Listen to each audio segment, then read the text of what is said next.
కళ్యాణకర్తలు ఆనువంశిక ధర్మకర్తలు కార్యనిర్వహణాధికారి వారు సమర్పించిన మధుపర్గములు మేడం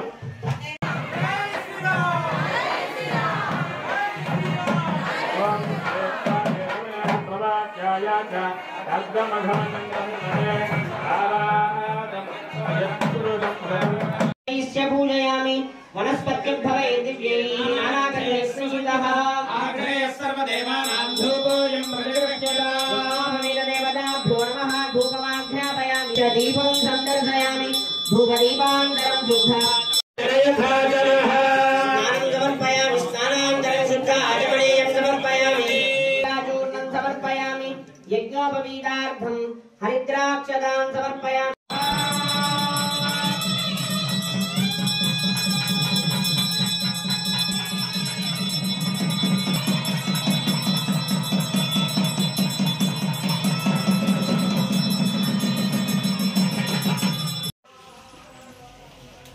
ఆయన రాముడు పుట్టిన తర్వాత సరే ఏదో కొన్నాళ్ళు పెంచారు, ఆయనకి ఏదో సంస్కారాలన్నీ జరిపించారు. అయిన తర్వాత ఒక గురువు గారు వచ్చాడు, మా వెనకాల వీళ్ళు పంపించండి అని. పంపించాలంటే ఎవరైనా మీ ఇంటికి వచ్చి మీ అబ్బాయి నాతో పంపించాలంటే పంపిస్తారా? మొక్క మొహం తెలియదు, ఆయన ఎవరో తెలియదు మనకి. మళ్ళీగా గడ్డాలు ఇవి ఉండి బాబా ఆయన వచ్చి మీ వాడిని నాతో పంపించండి అన్నాడు విశ్వామిత్రుడు. పంపించమంటే దశరథ చక్రవర్తి అయ్యా లేదండి ఇంకా చిన్నపిల్లవాడు వాడు, లేదయ్యా నాకు తెలుసు మీ వాడు చాలా గొప్పవాడు, పర్వాలేదు వాడు బుద్ధిమంతుడు, పంపించే అంటే సరే వెళ్ళమన్నాడు దశరథుడు. నాన్నగారు వెళ్ళమంటే వెళ్ళిపోయేది ఆయన వెనక. అవునా? అంటే మన బాబు మన క్షేమాన్ని కోరినటువంటి వాడు ఎవరైతే ఉన్నారో, కోరి ఎవరైనా మనకి మంచి చెప్తే ఆ మంచిని ఆదరించు, ఆచరించు, దానిని నువ్వు ఆహ్వానించు అని చెప్పాడు అన్నమాట. వాళ్ళు ఏంటి? శ్రీరామనవమి అంటే ఏంటి? రాముల వారు బర్త్డే, హ్యాపీ బర్త్డే చెప్పాలి, పుట్టినరోజు. అవునా? పుట్టగానే పెళ్లి చేసేస్తున్నాయి, తప్పు కదండి? బాల్య వివాహం చేయొచ్చునా? అవునా? రాముడు ఇంకా పుట్టగానే పెళ్లి చేసేస్తున్నారట. చూడండి, లోకం వెళ్ళేది కదండి. పుట్టగానే ఎవరికైనా పెళ్లి చేస్తారా?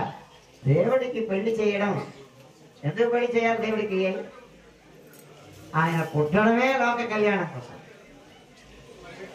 భగవంతుడు అనేటువంటి వాడు ఆవిర్భూతం మహాత్మన అని పుట్టడం కాదు, ఆవిర్భవిస్తాడు. రామ జననం, రాముడు ఆవిర్భవించాడు. ఆ ఆవిర్భవించడం కూడా ఎలాగ ఆవిర్భవించాడు? ఆయన మనలాగే అమ్మగడు కూడా పుట్టాడు కదా ఆయన. అవునా? 12 మాసాలు మోసించారు. మాకైతే మామూలుగా 9 మాసాలే.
Jai Sri Ram.